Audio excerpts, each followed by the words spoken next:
Hey guys, welcome to success Dilip. मैं दिलीप कुमार, स्वागत है आपके इस वीडियो में। बात करने वाले हैं आज की परमानेंट सरकारी नौकरी की नई भर्ती के बारे में, जो कि वैकेंसी रिलीज की गई है एचपीसीएल की तरफ से। जी हाँ दोस्तों, Hindustan petroleum corporation of India limited की तरफ से परमानेंट सरकारी नौकरी की नई वैकेंसीज निकल चुकी है, जो कि ऑल इंडिया के फ्रेशर कैंडिडेट अप्लाई कर सकते हैं। वैकेंसीज निकल चुकी है भैया एचपीसीएल की तरफ से, जो कि वैकेंसीज आउट की गई है जूनियर एग्जीक्यूटिव की पोस्ट पर वैकेंसीज आउट की गई है। पोस्ट आपका जूनियर एग्जीक्यूटिव क्या होगा, वेरियस ब्रांच एंड ट्रेड के कैंडिडेट अप्लाई कर सकते हैं।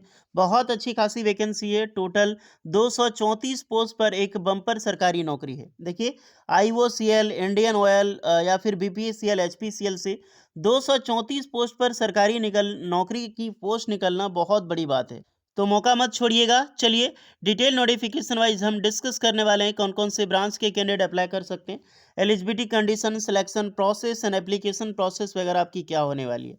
Let start now. आगे बढ़ने से पहले चैनल पे अगर आप नए हैं so please do subscribe and hit the bell icon, ताकि इसी तरह लेटेस्ट गवर्नमेंट जॉब्स की अपडेट आपको हमेशा मिलते रहे। आप अपना ट्रेड, अपना ब्रांच हमें ज़रूर कमेंट करके बताइएगा, ताकि आपको रिप्लाई मिल जाएगी कि आप एलिजिबल हैं अप्लाई करने के लिए या फिर एलिजिबल नहीं है इस बेहतरीन अपॉर्चुनिटी में। सो गाइज, ये है आपका official notifications. HPCL Maharatna company Bharat की सबसे बड़ी पीएसयू सेक्टर में लिस्टेड है। मौका मत छोड़िएगा। ये ऑफिशियल नोटिफिकेशंस है और ये ऑफिशियल नोटिफिकेशन आप डाउनलोड कर सकते हैं हमारी ऑफिशियल वेबसाइट से। करना कुछ नहीं है, गूगल पे जाइए और गूगल पे सर्च करें successdilip.com या फिर सक्सेस दिलीप वेबसाइट। आपको हमारी वेबसाइट मिल जाएगी, ऑफिशियल वेबसाइट लोगो मिल जाएगी आपको। यहाँ पर लगातार आईटीआई की जॉब्स अपडेट, डिप्लोमा की jobs update and BTech engineering की जॉब अपडेट, चाहे वो परमानेंट सरकारी नौकरी हो, परमानेंट प्राइवेट नौकरी हो, सारी अपडेट आपको यहाँ पर मिलती रहेगी। यहाँ पर एचपीसीएल की जो रिक्रूटमेंट जूनियर एग्जीक्यूटिव की निकाली गई है, ये वैकेंसी नोटिफिकेशन आपको यहीं पर मिलेगी। बहुत सारी वैकेंसी निकाली गई है डीएफसीसीएल की तरफ से, बीआरओ से, आईएसएम धनबाद, ओएनजीसी, जीपीसीएल। जाकर ज़रूर विजिट करें और फॉर्म अप्लाई करें। तो मस्ट विजिट फॉर सक्सेसदिलीप.com। चलिए पोस्ट देखते हैं जूनियर एग्जीक्यूटिव की, जो ये सरकारी नौकरी निकाली गई है, परमानेंट सरकारी नौकरी निकाली गई है, इसके बारे में। इसकी ऑनलाइन एप्लीकेशन 15 जनवरी 2025 यानी कि आज से शुरू हो चुकी है।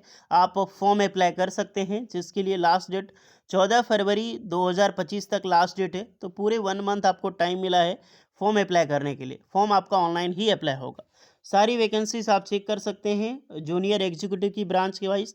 अब हम ब्रांच वाइज डिस्कस करते हैं। पहली रिक्रूटमेंट जूनियर एग्जीक्यूटिव मैकेनिकल में। मैकेनिकल में सबसे ज़्यादा वैकेंसी है। टोटल 130 पोस्ट पर सरकारी नौकरी निकाली गई है। 130 पोस्ट बहुत बड़ी बात है सिर्फ एक ब्रांच के लिए। मैकेनिकल में 30,000 से लेकर 1,20,000 तक सैलरी आपको मिलने वाली है। 18 से 25 साल के कैंडिडेट एलिजिबल है। 3 ईयर की डिप्लोमा आपने कर रखी हो रेगुलर में मैकेनिकल इंजीनियरिंग, आप अप्लाई कर सकते हैं। नेक्स्ट है जूनियर एग्जीक्यूटिव इलेक्ट्रिकल। इलेक्ट्रिकल में भी सेम सैलरी होगी, बट इसमें 65 पोस्ट पर वैकेंसी निकाली गई है। ये भी एक बहुत अच्छी खासी पोस्ट है। 65 पोस्ट कम नहीं होता है, हालांकि इसका डबल है आपका मैकेनिकल इंजीनियरिंग में, बट इलेक्ट्रिकल में भी 65 पोस्ट है। 18 से 25 साल एज लिमिट है। Diploma electrical engineering candidate apply कर सकते हैं। इसमें बहुत सारे ब्रांच और एलिजिबल होगा, तो वीडियो में बने रहिएगा। सिर्फ डिप्लोमा देख के भाग में नहीं जाना है आपको। जूनियर एग्जीक्यूटिव इंस्ट्रूमेंट्स में वैकेंसी 30,000 से 1,20,000। 37 पोस्ट पर पोस्ट है। ये भी बहुत अच्छी खासी वैकेंसीज है। 37 वैकेंसी निकलना।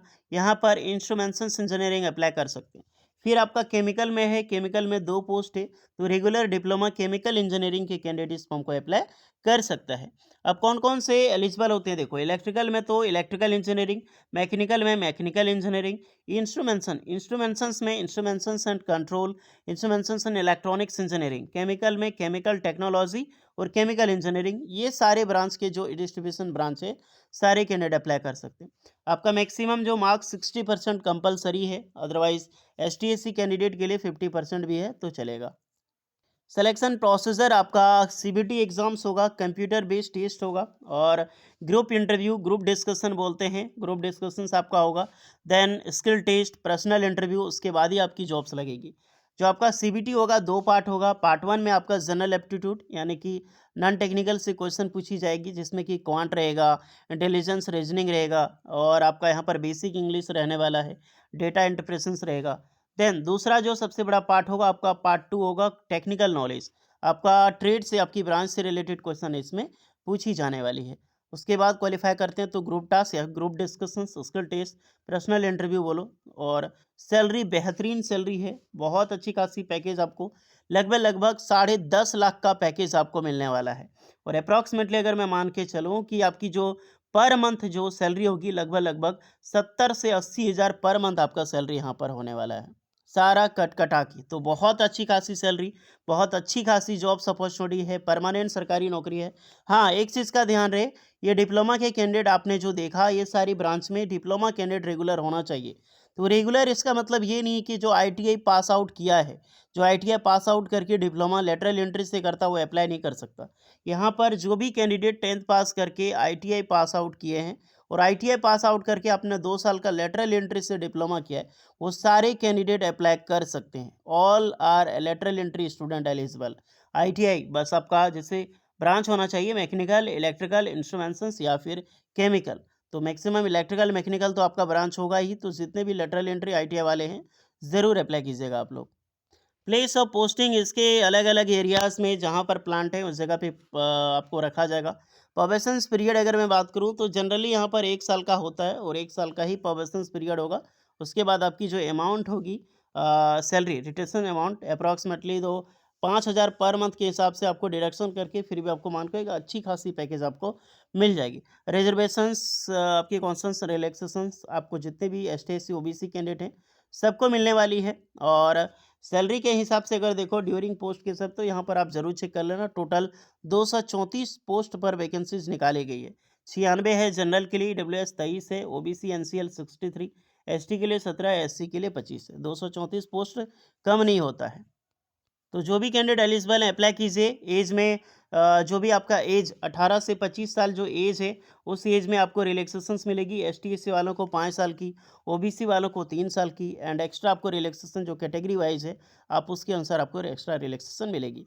एप्लीकेशन प्रोसेस 15 जनवरी से स्टार्ट है, 14 फरवरी तक लास्ट डेट है। जाइए अप्लाई कीजिए, जिसका लिंक आपको डिस्क्रिप्शन मिल जाएगी एंड हमारी ऑफिशियल वेबसाइट में भी आपको लिंक मिल जाएगी।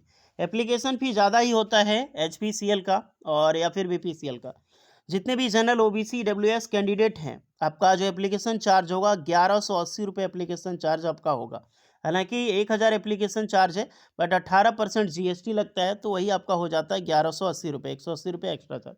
मुझे एक बात समझ नहीं आती यार, एक तो स्टूडेंट का एप्लीकेशन फ़ी नॉर्मल रखो, या तो 100 रुपये रखो या तो नहीं रखो। 100 रुपये रखना चाहिए, ये तो 1000 एप्लीकेशन चार्ज रखते हैं। ऊपर से तो यार आप लोग हर जगह पे जीएसटी ठोक रहे हो, स्टूडेंट के साथ जीएसटी लिया जाता है। सोच सकते हो एक बेरोजगार स्टूडेंट जो कि किसी तरह अपने कैरियर पे फोकस कर रहा है, 1000 रुपये एप्लीकेशन चार्ज प्लस 18% जीएसटी, 1180 रुपये, वो भी डिप्लोमा कैंडिडेट। ये नहीं कि आईटीएन है तो अलग बात रहे यार, कि डिप्लोमा नॉर्मल स्टूडेंट से ऐसा चार्ज आप लेते हो तो क्या फ्यूचर होगा हमारे देश का। तो बहुत गुस्सा लगता है, बहुत बुरा लगता है इस तरह स्टूडेंट का बेहाल है हमारा इंडिया में। इसीलिए लोग फॉरेन में जाकर पढ़ने की कोशिश करते हैं, फॉरेन में जाकर जॉब करने की ट्राई करते हैं, बिकॉज इंडिया में टैक्स पेयर जो है वो बहुत बुरा है, बहुत गंदा है। बट कोई बात नहीं है तो क्या ही कर सकते गाइस, जॉब तो लेना है ना। तो जो भी इंटरेस्टेड कैंडिडेट है, ये रियल फैक्ट है, तो जाइए अप्लाई कीजिए। और इतना आपको ऑनलाइन पेमेंट करनी ही है। ऑल इंडियाज़ के मेल फीमेल सारे कैंडिडेट अप्लाई कर सकते हैं। लास्ट डेट डेडलाइन 14 फरवरी 2025। इस बात का ध्यान रहे। टोटली परमानेंट सरकारी नौकरी, इसके लिए टेंशन वाली बात नहीं है, बट जॉब अच्छी है, अप्लाई कीजिए। कुछ एक्स्ट्रा डाउट होगा आपके मन में तो कमेंट करके आप लोग ज़रूर बताइएगा यहाँ पे। ओके, चलिए सारी लिंक डिस्क्रिप्शन मौजूद है, कोई डाउट है मिलते हैं नेक्स्ट वीडियो में, तब तक के लिए जय हिंद।